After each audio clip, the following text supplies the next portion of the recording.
Dunia Vela Impact TV Cookie Channel Chipin Thai Talk Show Vazosi Saimulal Kip Gen Kaima in the Bon Savin Lim the Kahin Naikin in Hi Tuni Hi Chipin Thai Talk Show Chulai Ho Impact TV program Hi Kum Khat Jawa after COVID-19 pandemic Jawa program Hi Hum Kipan Kiding Hi Ta in Chulai Tuni Talk Show Hi very special Hi because this is the first episode after COVID-19 pandemic Zong Hi in Chulai Tuni Chipin Thai Talk Show guest I call Hi Ho Chipin Thai Talk Show to very much related mi him khat zong hi mi khat zong hi in ama chu gai sang lo in ta la na hin nei pai jing in kating amining ga saileng puje khungsai ama hi ama sapenin intro ga boleng ama hi ho Impact TV Cookie Channel Chipin Thai Talk Show memento Wednesday ni she the kibol guest so present ki pi ama sponsor a ball pi hi in chule hi chi sponsor a ball hi Tunia ding azong hi achai ne zong hi ta in zia cha mai special ta episode nai ki ko hi in so after COVID-19 pandemic zawa so ipat now kha zong hi zin ki pam he zing in so reverse so sin zong tunia pa na Impact TV Cookie Channel so ho hung ki pan ki ding hi ta in ki pa le thanom ta le very entertaining ta hung chi ha ki diu hi ti chu reverse so le mi pi ho so si ko ma ka hin he sa hin tin guest su pu je khong sai hi in ama hi ato nale atham nale atu atamin ama sapenin ama hi BJP Vice President ST Morcha Manipur Pradesh pangahi in and then secondly intending ADC More B16 constituency zongahi in chule chikiu chi lovina ma hi ai ho husunga ding a hausa khat zongahi in je songpi jang nga house puzong cho hi and then ja kan sai bangin who is the sponsor of Impact TV Cookie Channel Chipin Thai Talk Show memento hi in in spite of your busy schedule na after a long time COVID-19 pandemic jawa hi tia talk show na hung ki ko wa ki pa le thanom ta na phat na hin la do an hung thai jin lim na ka hin nei core committee thalang le producer pa thalang in zang chung ka hin sai ta in pu je khong sai na je hini pi ko ham ji chu full name ung tai ding hina because nang min hi atam zai je khong sai ni pi ha chu nang ma chan chin thu ming wan chu ka hin sai ta in na min chu le na history ti tau te family le adang dang chom cha mi pi hol viewers so dinga in chon hin bom sa thai de ha ma sa penin Cookie Chin Thai Talk Show covid ki chai nung san in ko thi ji win masa no ho project ho le tuni ki holin pi pa ding golang sai milal chunga ki pa thu kan phung ni he ke ma hi le kamin da jam hlat khong sai hi ai le bora cheng ka hi in bora akhun je song pi jang ki ti ka ho min ichi kho chu ka pa mina ka bol hi kyo hi zia ki pangan ka hi hatna ka pa jam thu na hin ke jam hlat ka hin kanau athum pen pa jam ko sai hin ya chu khumina chu je ka koi nau chu pa za thumi na je triple je tina he ya chu je song pi yang wang ko tu le tun ka pa dam na lain izun inja golang sai mi lalen ho sa pui ti chu a ki nai hi jong le mi upa ki hin ki di mong ipa dam lai chen ipu pa ka sam dan nung ya ei mi upa chun ipa dam lai chen a chu khubin kha khal thailo bonga i khal thailo hi chu ka ga sei do nom hin tin ke ho hi kong kon dan masanga ke ho pin masang tile kapa ho ke ho khu chui le nungka gan hi win cycle lang nungka to jangang po pi sana kai thil kom lang khu hin tu le tu cycle ko ma nungka khu hi lo win nungka khu lui pa hi ke ho hi kapa hi kol lang hu min 1933 kapa hi kol lang hu leng phai kanu to idi kuma ki chenwang ka heta poi ki ping lo lai hi zin na simple da sei ding he zawin ke hi kapin na hi 73 a ping ka hi kapin na mo re ke hin ke ho u cha hi gup ka hi win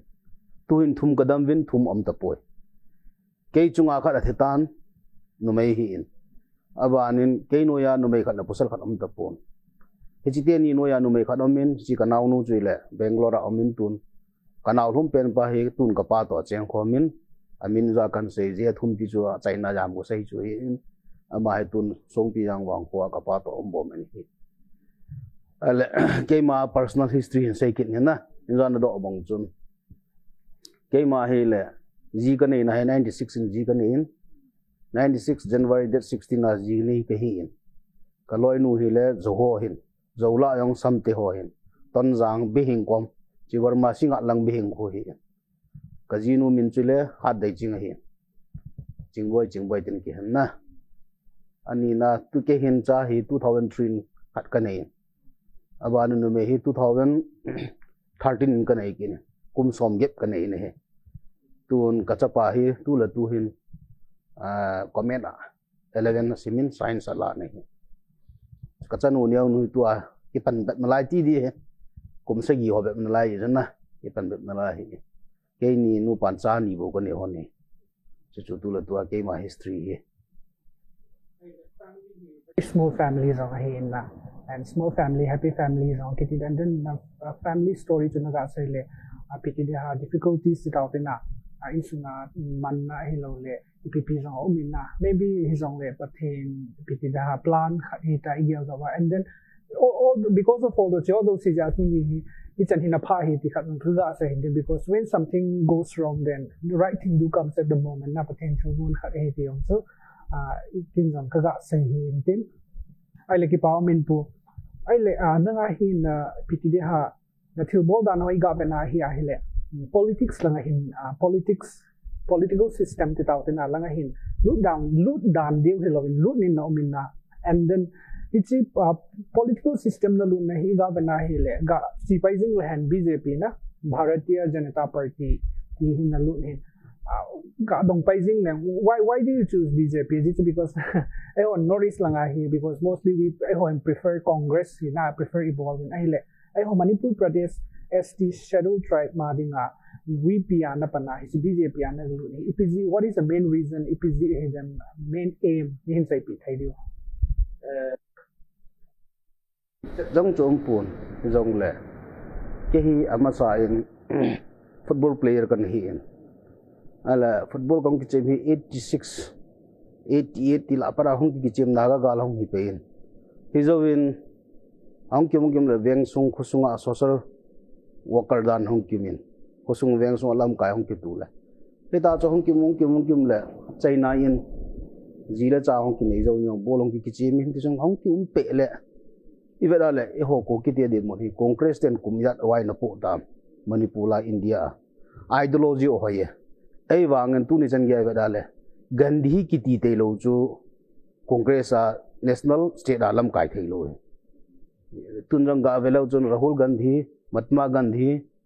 Indira Gandhi hijibo se hen BJP choose ka bolna chu 2015 kumin congress te kalu nin congress in chan gem khanin an not ei bolovin hiji jun ka veda le congress so apha ha phamoyam ka tinom pu as a party ideology so ken BJP hi ipida kalu nam dile 2019 December date 27 ya lut kai primary then another 2020 June active member kala hai then agasa ichi ST morcha panmun hi party leader hall hai state leader hall national leader hall ei lungsit na zala ke activity dungzuya APO hi je thinglanga almost tu chan ge ya ama san pu jang le ni hin next pu Benjamin ni hi ai la tu hin khang gi khel khet dan pathin lungsin in state le national ho chule party hon ei lungsit na zala direct appointment ti di jing ko kiti la danga ima tong do jo yong chan bo khat ki chan chu ye jun congress awang hin BJP le congress iti not isa injanan sei ma bong chun BJP hi anti christian hi iti hi lo hi le hi modi thil bol lo si khoi vet wa le scheduled tribe ba danga 44 loan hi hijlon hun het num wa le ka kom ale khamin hung sim lo chun hill tribal naga koki ai ti chom pon scheduled tribe ba danga chu chanwo lin ta en congress ten ta bong chu chanwo ko ipui I ho nom ho the hin I vi nom bi the hin RSS so jong khu nang ma ho wa nang ma chin ti na hai ai wangin BJP ki ti jun national khat bo se ding hi chanwo khat bom ding chu civil caste civil tribe ta khat chada chi hi wa jo hindu chom lo ding BJP nei le hindu na lu de ti na chom lo hi Israel jo si yong Israel ga ma chi chom lo hi ga te ka dinga chona hi chi jun party a join ni bola party chu aphai phapoi ti chom lo I party chun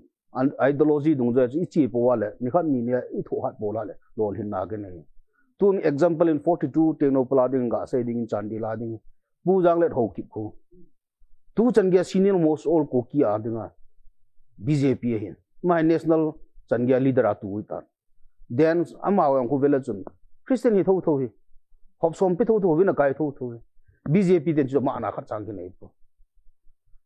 tu la ya ju hit sanga sai dinga khat chui dem no ma la chun dem na ring mong tam hi congress te yong chu dem na ring tam tan ja ka sei banga chu Rahul Gandhi Mahatma Gandhi Indira Gandhi lo le lam kai thei lo tu ti le chun BJP sunga chu ivena le na tong hat na tong pha thilpha ball ideology hoi yo si chu prime minister Indian kai yeng the national kai yeng the tu a BJP te hin state le national hi ta e chun BJP ki job hin ko ki te idin mundu ipiham ti hi khol sa ngai nei I khol lo wa le any platform phat nei lo wa le ga te ga nan isu video NPF in Naga People Front anai I hom jong tu hin hila he MLA he somni hling po isu video to inara he somli assembly kon a sit ai mi som gup to di som gup la ipidinga ko ki te I ho I party ticket khat be platform khat be nei lo wai to thei lo hom kapu na ne ken wang chi ima wang ka bol do thei po ahen party khat to ling I bol le masangin ke ne ulai te tal ke ne ne min ko ki national assembly na hi chi ticket na ong mi na kai ku jam so holoi koi ko holoi na kai na pau cho pha he hi chi platform jo na pe han na hi le to ahen e ho ticket a konin e lo le ho platform a konin MLA hi thinglanga hai thum le li ve ki kai do nang le state center in zanai nei do ta isu video hu azao he tu a ti a jo hon platform khan iti ki boldam ti kin kal ke sanga senior political leader jo se ko ma thinglang minister MLA ho ko ma ka tin nom chu ipi jo se bol dong lam I ho hen din mun platform khan nei to ka se wa zat dang ai lo le Indian government ki vai hop na dunga democracy dan dung ju ya platform nei to ka se ho sai ko nei lo du ta po na ni Yun tun kay ma thasam ta halo ta hong la kachi na zo sia ka sein ai lo in ko zo si ko ma ges an ko hana lo party meeting zo sa in ko zo si ko ma ka sein BJP in Christian Adam poi dem na yong anai poi hichi chu mala dem mala nang ma hu nang ma chi nang EPT le BJP chun khusunga thinglanga amulo gas connection zo lo ho or ai lo iphiam khat bol zo lo ho ana dam mo ho chu ga chivin ga phong do vin e ho bible ga seilen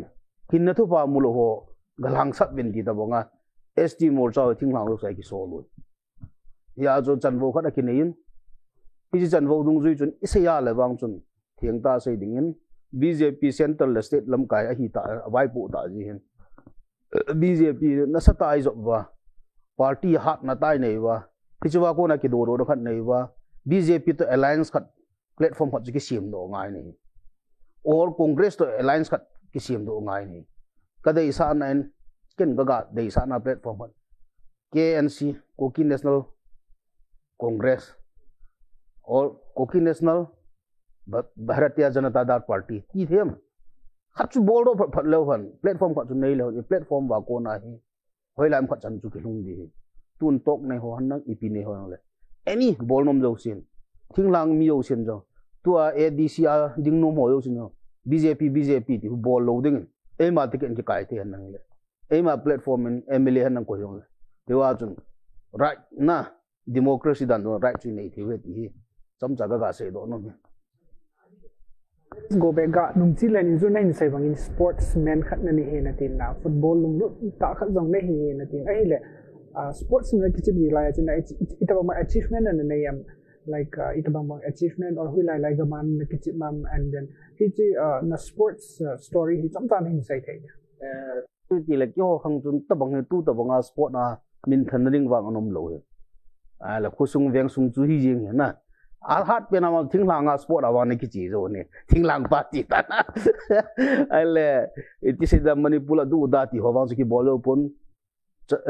Chandel district DFA president ka hi in CC mi na khat be ka student ho kan puin chawa wang chun one play one lose ani ki hi hezong le more a cheng ki ji chun more MYC more youth club tin more sunga youth club lin pen a hun more 11 a chun wang kan jaw zo nei adang ai ta husung la dung ai lo le more sunga la dung awang cho champion cho ve ni ki hem wang ki sei thei pon na ai chlai la cho best player ho yong nom lo hi khanga cho thing a sei dinga cho ahung ki patna best player du da ti tiam kana sport min an ngai lut nei 94 langa pat chu world cup langa pat a chu hung be na chima sanga chu guzu nu ai ni ki pe ti di na ne lai ki chip chu paring hinna aile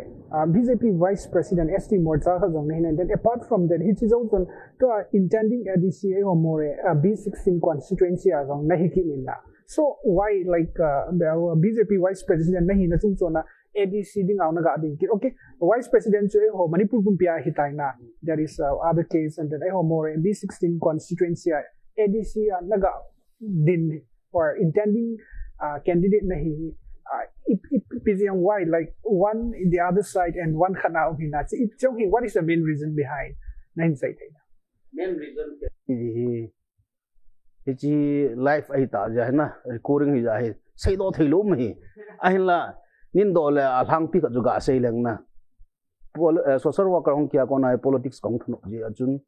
ai le tu in 2010 ADC ma pa da chu kana ki go dai tan ka ki go ra le ka ki go na pa hin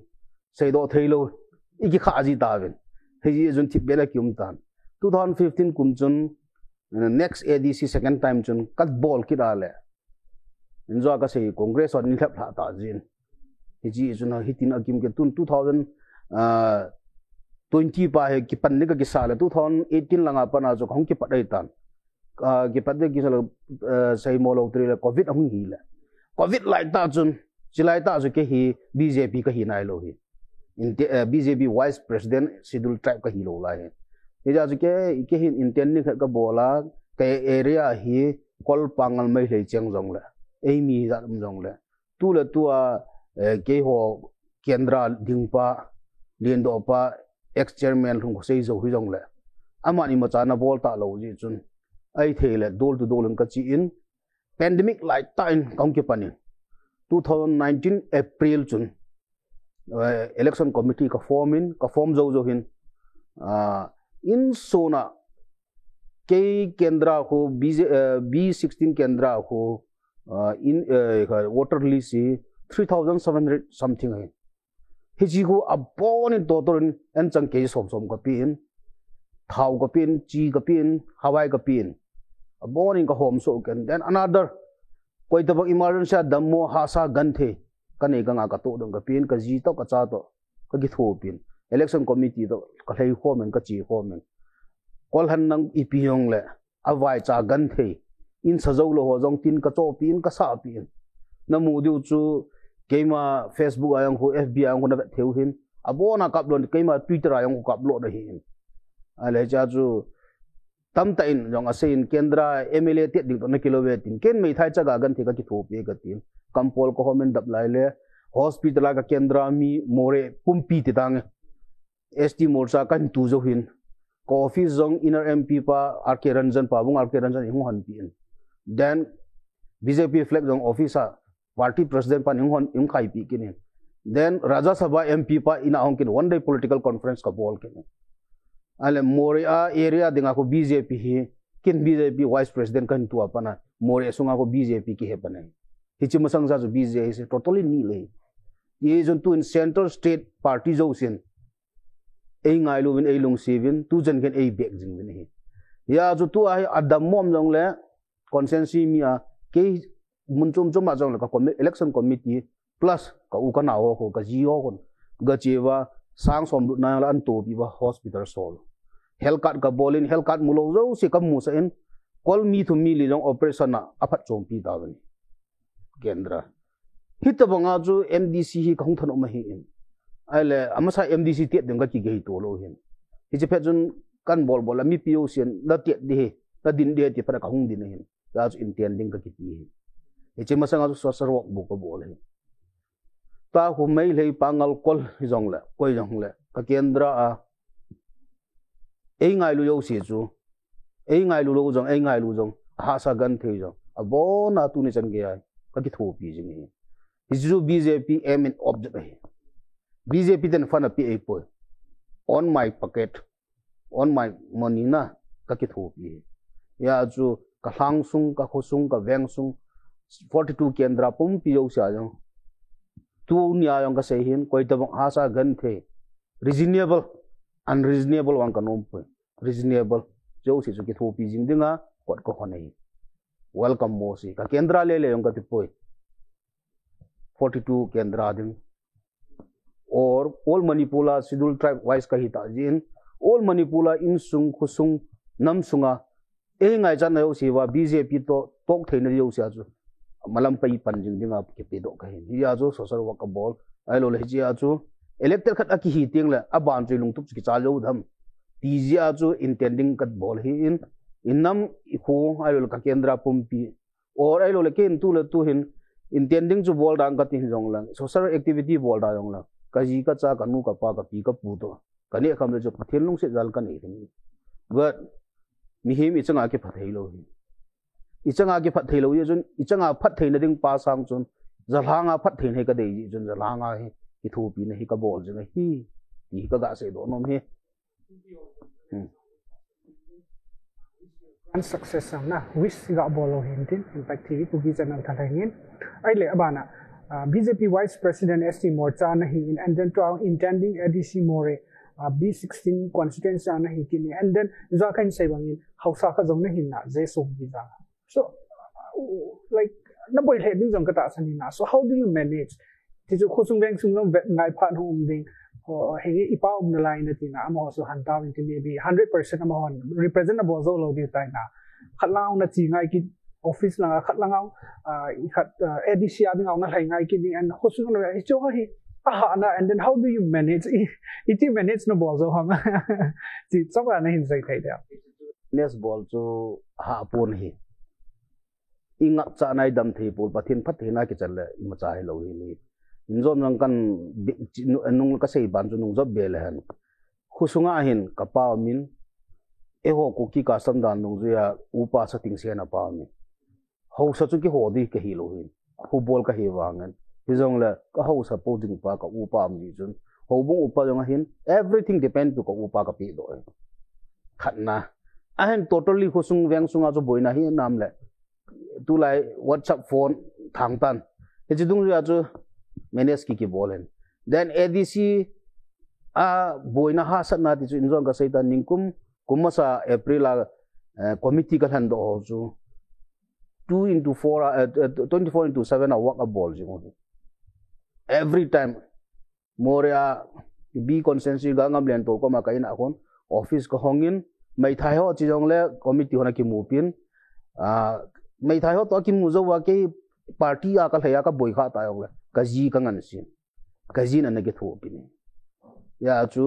ka ji committee ka ute ka pa te za la chu party ki nang ka zo intending ki nang ka zo intending hi na jo ho sa lang thu jong ka zo ya chu abona gi thu pi jo chu hat tung nung pathian hi ti ka pon no ni talk so bo masanga ikizama ma na khavle more nom ki ka phai community le more phai jong hin nga di ma chaw na sa to na ke on hang ka ge lo le gam hat ta in ka ge ka ki go zo pi na fal ma mai ki pa om he jing ai le tu ai ho pt ha political leader ho ti taw na because you have experience in it and I ho political leader ho and then it might be ADC hita ta or MLA hita ta hita hinte di wa na ma lunggel da na itabang lunggel ine ngai ham like what's it pi lunggel ne ya itabang hoi ite no ngai ham politics na ngai na hi le nang wa lunggel da na chong ta ni hin sai the ya ichi nin do hi question ha ta in kalan hi di na miti le ei mai ma miel put dung zui ei mai ma lung thim dung zui ya ki chat lo hi kin injon ka seitan ke chu ka ke pi do ai tan nei lo chalo mai thai chaga gan the ho dinga ki pi do ka hin ai la kon khat chun politics I bola le aki kai do a le in chen gi sim na or APM khat bol theina ding ai lo PM khat hi mấy thiên ti maybe ama em an object azat zat nan ti anh là cái em an object wang chu ai lo là cái lunggel wang chu MLA tiết ding MDC tiết ding or EP election tiết đi hong le MP han nang MLA han nang ADC đi hong le cái lunggel wang chu i hang mi pi in nam ngai lu tin cái này tua cái này CC ban sarkar ko ma ka fan drive ho ka fan ring ho zo si to hin ka khu ka veng ai lo ka kendra hi ka nam PCM nge tin ki pido chi lo gan dam theina hin te ka tin society ding mi pi adinga ki pi do piti dai ta ho hi bol ngai ti cho hi na very inspiring hi ai la pui ki ho na zong hu so thim ta in na nang zong na lag ta ding ta sang ne ji chun river so zong lag ta ding ta sa ni ji chun chom cha ne ki chol ho tin break chom cha ga la ho te o ipi also si Pujay Khungsai BJP Vice President ST Morcha chule intending ADC Chief of Je Songpijang Village to ki hawlin na chu break zo le chi be ki diu hi into in chol to government break chom cha na la ho te break zo le ka hum pai ki han di hai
avelin na bon chawin lim na kahin nei kini nei enjoy kahin sai bangin break masang chun Pujay Khungsai intro bol da tang kating head so diu ta samin ki holim na su anachi pai ki jinghon ning kating ai lepu hausa khan hina in na ai ho kuki society I have so many village who hi atam in na in khotam te heven in wang si za wang ke pon na hausa jang itam bin ho jang atam ai hele hausa khachu upa khat mi ne tinai but most background asu nang atam zo ki pai na hin na so hausa khat experience khat hi na I society wa na dai lo ga ti taw tina khusung veng sung khat tum na dinga IPP phatum na ibol wa pha ham ai lo le a phalo ma jong iti su di thai ham chom cha neu khat suggestion na hin pi thai da khoki vai pu dan hausa dan hi le ipu pa khanga pa na semang pa chong na hangsam thi pu piani ki he hen na ken ka dei pen chu tu la tu a tilaya ipu pa de khanga British khanga hausa te wang chu ki ta poi zo sei dingai ta poi jawa tu a he atam zo hausa he hausa khat hi na mi khat in hausa khothum khuli ne yong ta ven ke wang chun thing a sei dinga kapukhang ka pakhanga para hausa te ni ki hi chun nungka kan ja kan sei ma ba nungka hului chu ki ho an hin hewa ko na jo gal jam na ko na hi chan ge ni ki pha ta ya chu kapa an hausa min khat be ati ya chu hu khat kala gam khat kala hausa ka bo sai ya chu inra ka sei ma bong chun ho sa bol na hin midang wang ka sei ngam poi ke bol na hin ka pa ka puin ka min put pa ni hil bong chun ko ki ki hi in na ko ki sunga chu ki hoi khong sai ka hi in tun jong kin ka cha te ka ji te ka bai da bo na ka sut dan ko thongum khong sai sunga lun kim sa kyo lagum ga thongum jam phule khong sai ku ki ka ti ka cha pa ka ji no bo na kai kat jo si vai ta kum in ho sai le i khusung ki vai pu dan pai ho sa khat in ho bung long tha control lo di ho sa chung khusung ki vai pu na bo se ki vet tup di ho bung lam ka yong ho sa he lo ding na ai lo le khusunga kin la dong am jo si jo ho sa na ki tan di hin ho bung lang thui ting la ho bung pa hi ho bung lam bai khusunga hon ki vai pu a bui phat le justment jo ho sai tho tho di ho sa ki kum dan chi ka de khat na ani na e ho i chon dan upa ho sa te ki vai pu dan thing hang chen dan du ja ki vai pu na pa hi tu khang isu mil ta hi chi pa hi chi jom pe le ti ka de ne ipia chu chi jom pen ka dhiam khumoli nei bin khona ai nei bin tuina ai nei bin khona ai nei bin na hi cho jo si hi om ding bol bong in tua government he na village authority ki to wa dal ipu ipa hi na pa a hi na ani hi na pa ani bol na pa hi chi pa bo si nun chi hen na khuna khoto na ti chu ta e ho dan to hin hung ki kal lo ne ham nang gyang da ki kal di lo ti chu to ai khuna om to lo chu ti la ju mi ti so hon sei mo lo de thi siam no le humula na ko da tho chu pai zum to lo wa direct ai bol pa hoi ka sei nai ani na ka ga sei nom chun ra ka sei ma bong chun pu pa de british ka nga chu mi do an ho hi ki ta hi tu ho sai ki ta ta po hi khosunga ho sa hon imu de job ka dan na ep facility mu khusung mi chan ning lom phate ta chan sa lu mong tho mong a koi ni khu cha ga hon jong ke hin khu cha ga ka ti lo khu mi te ka cha ga ti le ai sa ma ho pe ya ju jo ni ko da no ni di lo ga sa le khu mi tien jong ho sa pa na ni ding do la ki ni ting le amo mu ding do la mu jo pha da ho sa na ni ding do la ni le complain bol da ti le i ho tu la tu a village authority act ki ho bo hi pom daw te ti ga si mang pa chong hang sam ki ho ai ni ki pu bong bu khun khusung thim pu yo khusung a thi hiang am le thi bu ki na hang sam ki jo da bon paten chi jang ke lon ka sam moi te drill sam su pa wi mong lo de ka adi na si su khusung khana dinga hausa khanin ato dinga lom dik ta kha de hin dik mong na hi le pu BJP vice president khan nahi na ai ho ST morcha ai ho ST te schedule tribe te adinga hi i change a injong sun na hin sai jap na ai wa neu khat ni ai ho ti so hello dong tam ta im diu hin na ai ho schedule tribe te dinga hi i tabang bang phat chom thaina khan to thaina ai lo le EPP mam chom chan hin sai thaina ti chu abu ko ki vet lawa le ka hei pang na 44 umahi modi jin AP o schedule tribe ke loan EPP party ako na mu na the tam tai 44 omi hi booklet ba ko i da le imu du taba tam hi hi imu di pa ko hot apply ball lo I see piding apply ball so lam nang gel na because I had similar or hit about knowledge piding hi khosung bank sunga sai pi lo ji am le ai ho schedule try na thing ha mi te het lo mo jo gap khat te de hi na chi pi da na na ya ke ka pan kal he kum khat ho bal back na la hi na masanga BJP ST morcha lam ka ni ho chun hi cho loi chun cho jo si anna ti de ya don se lo na tu la tu ST morcha president hi langjang ai kamai hi ta major kun a cheng ama mi phat ta hi ama hin tribe ding chen in lavin recommend ai bolvin hi jo wa hin centra ong dila ang ka chivin ka ki movin til do si ka bolo ta ha para hung ki pan pan na lai ta area district in charge ki pivin hi district in charge so chun go to village na iba movement pa CM honorable CM na poli hi chini le hen abona focus tham te ma bol de similar long bol de ka tina lai ho ta aban ban kang ki chal tri le tu ai khat ve no na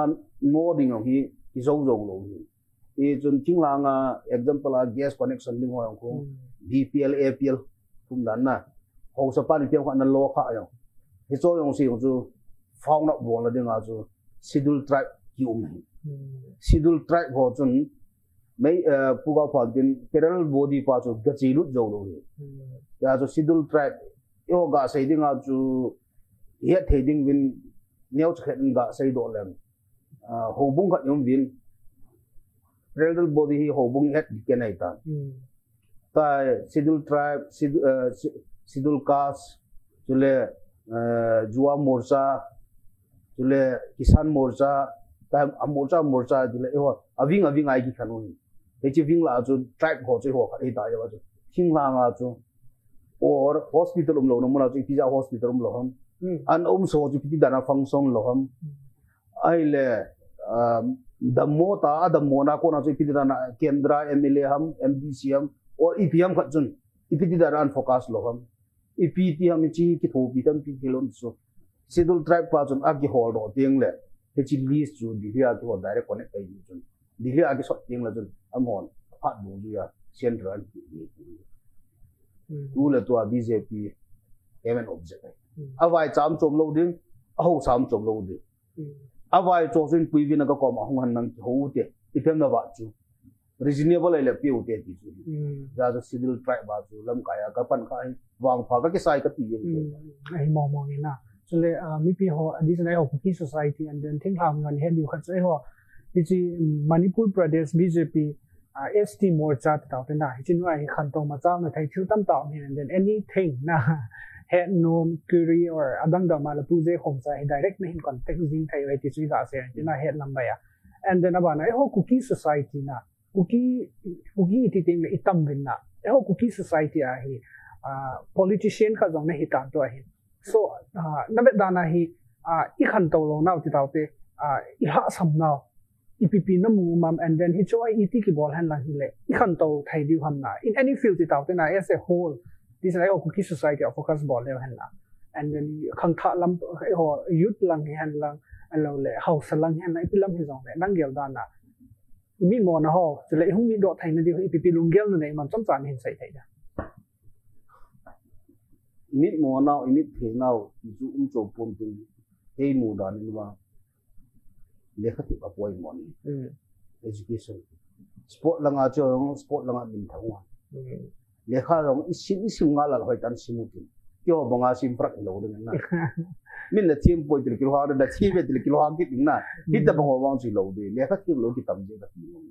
le kha ki te di alhom pen top boss officer hi Manipur ya ra ko ki te kim han na national ai hong kum do then na hi le kha degree za ram kha chun chai tiang wa le thulu history le kha hi chi oi lai ko do them di chu tu kham tha chapang le ka simo hin ha simo nang le tiang le enjo a hin nung la ki le yo hin platform pa ini ngai le ka chu ke mu do platform ko chu nei do ta ka si wa chu ho ding ha ko ki ti ding ha sa hat na le ka thimi tam lo wal ha sa a chinga thimi tam lo wal ye chun democracy dung zu in le kha sum sim le hon Indian democracy dan dung zu ta I chan vo du tam ta mi I ho ni ki phit lo di mo ina le kha ti chu I sim wal education lampanga chu wa hi mu ting wal EPP ham ti chu in sim do di in he diu hin na le kha thimi lo ti da le kha sim be se ju sim na we na ai wa au 100% itam be se lo ti chu lo na na sei ban la pi de mo mo se le kha isim mu chu to hon only job ba de ga shi that's very correct chi job ba de sim pa ye wai ho ye totally fail ho le kha chu ti phot le nang thip na ken ga bu thilo ge thip nang ga bu nei le nga bang ki bu in ho yang ki la nen ho in ho ki la yong le thip na ki la thai chom lo ya chu le kha chu thip phot le chun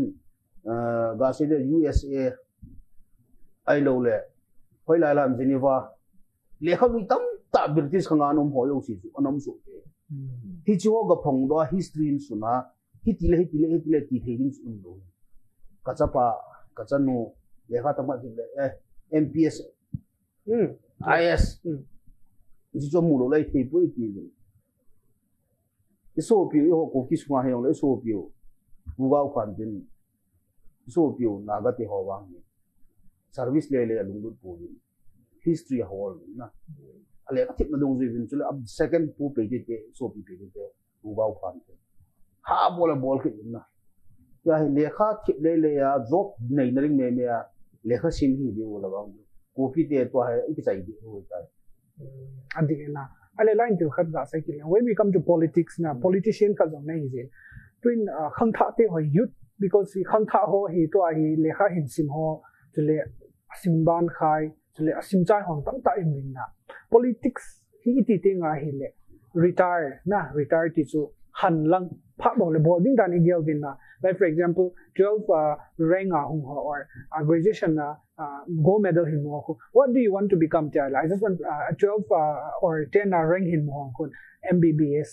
na I lo engineering ka chi de or hitting and he say with that I want to become a political leader na chief minister ka hin mo me I lo political leader ka hin mo me ti isai po chi what is the main ipg hi de ipd nga khang tha ho hi politics la nga hi ilunglu thai lo ham han lang pha bol retire pha bol politician hi ding bo hi igya bi chi ipg pen hi de na lu gel da na inside ya tu indo akipat tilai si ta bong soi tai khang tha ho hi le kha thi wa le political science anu te de di hi jawa ho political science alut wa le acham lo a thim bi ye yin bi ai hon ukitian hian hi political la lu bi ho hi inza ki ho ki pat ta bong dan ho singi social work them bol ru club lam kai cs lam kai to political daring ei to hi lo hi le very difference jo ji ajukin ka dei chi pham de le class in na pass ting le en object ipm inza na position ba cha khan pilot khan engineering khan doctor khan IPS khan ISCT khan MBBS tingi maybe ibidinga politics choose lo khang tha de tu na ka tin nom chu lekha he lo cha lekha them lo cha politics ki bola atak kong ki ko kal lo lei tul be pha na ring in lekha them politics bol bi ka ti politics evolve lo to ka si wa chu inamu no khang to lo bi ka se hang than politics bol lo de ti nam lo bol thai te he aching achi min bol te de nga hi lekha he lekha them na tu a he ga de nga vele hwan kanami pite ho mo sa to MLA mantri mantrol ka yeti ho lo si lekha hebi si lo so ti ala na lekha hebi si kin lo so lekha he ma he tin le parliament han nang or assembly hall yong le min english a thu biam ka sei dila meaning he thei to lo fight a ball thei lo ta so this is lekha he ti mo hen politics ball le lekha ti de a meaning to ipi ko do ai chi ki sura la da man na nga da ki mang hem o because ki mang hem he kan tai ro english na mungam se es ya ro si english a ti bonga hi chum lo hi ki tho thei but na ti ka mai da to assembly a so bi ho na go ho bong chu fight jing wo ding do ba ama nam isu hi ding la e ho emile tam ta mai bra fight lo ho a he na ho sa me ka ti educated person ki lo lekha ki thip lo te le mai yong yaw yin ilunga li le ba ngan at go ma sai ding i pha ding za ke phajo lo ni e jun khang tha lekha ti mo no se te in tu ni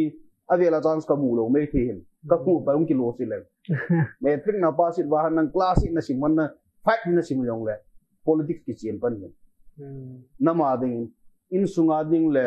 tapong ki ka ading bon simple tin lei tul be ka pa sa le tu khanga golang japong ho kaloi ka pai ka u ka na ho le ka thimon tab in pa jang branda chan be politics i bol lo wa le generation khat hong chik chai pha le hong nong nyau ki ding itu pang wa ke chai le ri ta ki ga tin nom adi mama ai le ja chun khatam kin na tun le kha thim ta kha politics a hong lu tai na politics a ding MLA or I don't know whatsoever ADC a hin te tai langa chu ana kaisa sa ga te tai mi pi ho mindset kha jong he min na ho society a hi na ama chu le kha thim ama hi hung han nang ni khial na di he ti pa hel velo bin na ipilam khat lang pang hi ikipay pay jing min na hi chiong hi IPT na main if cause khat hin te tin jong ka gelin cha hi what do you ipi comment na pi no Ichalai ta comment ka pi nom chu ikusung eveng sunga phungla chang ai lo le in sung ki ba po kin inam piu in soi sang thei ding le inam piu mi to zat dang pa ki din te na enjoy sei ma bong assembly hall or parliament hall a thu sei ngam ding le ka tim chapam ching u le naw te o ma le phung phonetics silowin nam phonetics mi song hi thei ding ale akai sa pa hu na su pi na sangam ka su pi sangam yo le ama sa nga chu inam pi hin choi sang thei ding ai lo le in je hoi thei ding muntina thu sei ngam mu ding a he na chi na qualified mi chu hi le o jing ding so jing di inam pum pi ko ma ka tin mo adi na and then youth soil sin ja pui na hin sai ba chu we have to move forward for this politics na ai ho hi ai lo le te si lang hon don a bol di he ti loving na khang tha cha cha na fresh mind he le fresh idea fresh thoughts na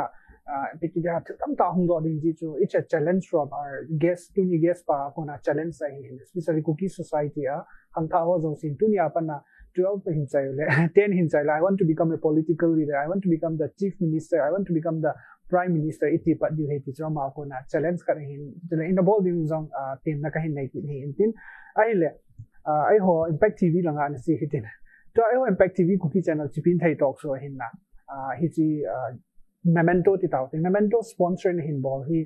kum khat je na hin na hi chi approach sum ki bola hi a ho producer pa pu khanu ni approach na hin bol tai din ka ta this is also a kind of contribution to cookie society khara hin na appreciate ki bol he je ni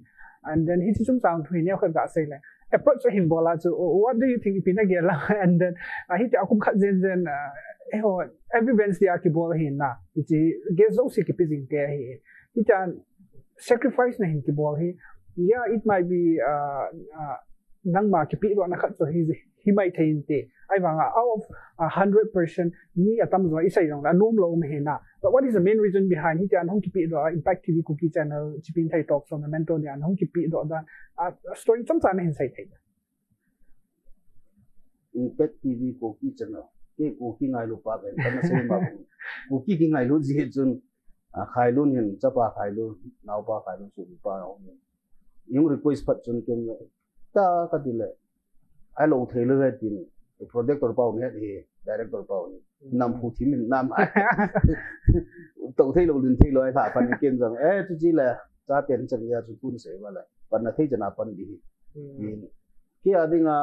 mi adinga zo idang ma ke sa ma thu pi alle na lal alo officer ho ko mang ga chi thei na no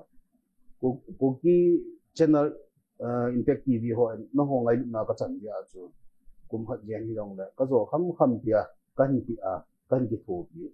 ko ki nam chu dam sanga om thele dinga chu mi pi wa noi le sin amu thele dinga ki chiwa ka pan jong chu nam na tong khat ka hi ta ka kila or ko ki impact tv channel ki tho pi ka hi oi lam khat le song pi chu song san ti di ba song si khat ka pan kha jong le a phai ta ka na pan hi in ya chu ngai lut na jala ka pan thu hi in pangkhom chi ding na ban in ka hi tin ti ka ki pa ina ka ki pa win aban ting zong le ppm zong cha ki chai na hi pon na nang sponsor hi tu ni adinga a chai na zong hi ta ja chu yeah it's because of your love ka ki hena hi zong na mi pi ho ga he dinga chu ila ta la hi tin na ai le pu to hi je song pi jang kho hi yu jang khu sum thu chi sai nai to ai khu iza ta bang na chen ham in is out about and then population is out about na ho kusuma chu ga sei ding in enjoy sei ma bong chu khoti ta ti chu ka bol pon na ya chu te se khat phale si le ipa kum som git le ni ta thi kon man ko na ong sami ka le nge ti ya chu pa te khat na sik ga nok lo ya kan bol thu bin in jang ka tam chen ko bin ga sei jeng lang mo sa po tin cookie channel hi ke mo khai la bo ga ki kop hi gam tin ngam jang ka bol su ma hi pu ti sai feeling na ga sei pu mo re kom chkhar ai ya jo khunung le taung hi to di ya chu ya ho ke ho in som le in bo ka chen adang jong cheng lo ka tu ka cha ai lo le ka u pa cha te ke nào pa ai lo quay mà đang chèn lo in sung khát mong mong bố cái chèn water pool là ga xây dựng xóm xây dựng phòng cái nào được còn water 14 chai sang de kilung to ta na chen la khusum khan na sa no le iti da unity strength is in na ai le isi kan do na aji penjong chu BJP vice president na ST morcha na hi nai lo le ADC it have a time na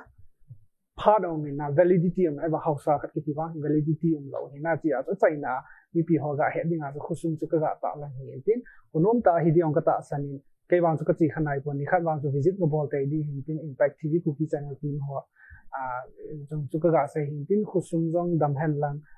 hi chi sang khusum nga hung cheng thai family taw te na jong neo neo hung pung bek in ti chu wi si ga bol hin tin ai la pu ai ka hon na han jong sot ta in ya ding in ki hon na hon atupi pen chu hi chan chung ga cha hi tin chu le enjoy ka hin sai bang in impact TV cookie channel chi pin hai talk show hi chi memento hinang in na sponsor hin na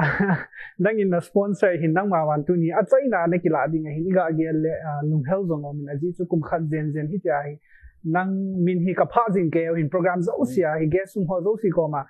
this memento is presented by Puze Khong Sai it is in ge hin na mi ge so tam tai jong ai dong win means like alungo zong dong in na means like kui ham hi tia sponsor ball tia very inspiring na mi tam ta inspire na balling and then mi tam ta zong alung dai ti channel program lo sai ta na pi zo wa hi a hi le ti pt da ha amo ni a challenge kan zong hi na hi ta na ki pi do pa hi ka ki pa he win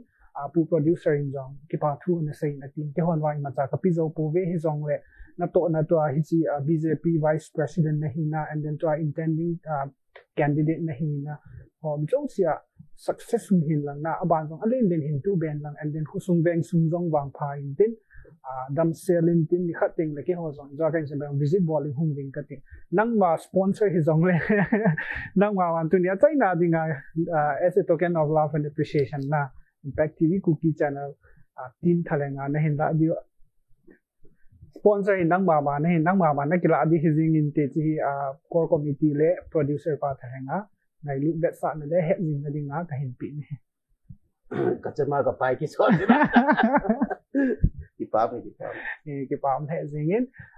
ja kan sai bang in nang dam so nin lang khun kuban ting jong le chi sang vice president la president jong hin tu kin in lang MLA jong hung ka in lang chief minister jong hin lang ting le thil tam ta ho society nam cookie society and then ho chi channel la dinga jong pan la thai thai nan hung pan ki de ti chu avela chaina ka hin sai hi intin ki pam the jingin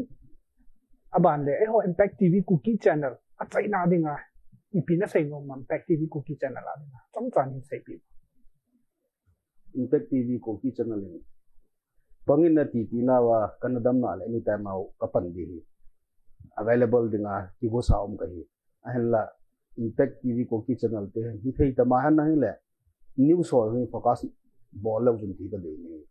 tham kan improve ball dom din but thei domin zat dang te in thamman ai noi si da lo ding ni to ISTV paune example amana ball ama sang hoi chen ball nge tin ball win ai le tu lai tip le chi na ai lo la nei la nga kidam na khangai ta i chun impact TV cookie channel la ding in ulan autte so pi zo se cookie nam ni pi yo se pan khom pi utin sikima khai sa khom lo han khunung jong le impact TV channel te he hung upgrade dham ka ti hin ti chung ju chun na pol committee ne hin projector pa ko ma ra tunia ei thudong pa ko ma ka tin nom chu na hi the na chanin cookie TV channel news pa hu bol do te te win ipem ga pan na dinga din munan hin ko te mu nong la da po nge ti a chaina ka se nom ki pam having not on the ball wing kating na news cookie news ang hang chala ball do ne te ki ho jong ha pang na pang wing ye ti su ke hon jong nang ko ma core committee le producer pa thanga ka hin sai hin tin ki ba le jing min na pu to ni in spite of your busy schedule line hunga in ko sim chom cha and then na to na adu da tam ta hung ki hovin na ave ho zo si jong inspire hiding ka ta sanin mabana pathen dong pathen na bo in tin maban ting zo jan kan sai ba achievement tam ta na hin muting na hung sang len na hin muting na ki mu to kit ne ti chu a chai na ka ga vai tha nin te ki pa me na ตุนี้ดิ้ง Impact TV คุกกี้ channel จะเป็นไทย talk show ให้จันทร์นะเขาให้ทิ้งสุดเลยอินจอยกันใช้บางจุดนี้เขาพิวส์เวลินตาลานี่ผู้เจ้าของไซ BJP Vice President ST Morcha Manipur Pradesh สุดเลย intending addition more B16 constituency and then chief of J Songpijang village สมาตที่เขาดิ้งนะจุดที่จันทร์นะเขาให้ทิ้งอินจอยกันใช้บางจุดapna COVID-19 pandemic ที่ใจฮิตอิน talk show discussion our program ดังหินสีปันกิดีวิตา in reverse เลย subscriber เขาจะsee Impact TV คุกกี้ channel งานละโลเฮเล่ถ้าสิโลเฮล่ามันเอาไปสิ่งที่ให้ที่สุดใจน่ะเกี่ยมาเซมิลล์คิดยันนี่เต็มนะก็เห็นเลยตัวนี้อาจจะนี่คุ้มค่านะก็เห็นเลยมุนจะน่าที่ตอกโซเวอร์สิ่งละบอนจาวินบางพา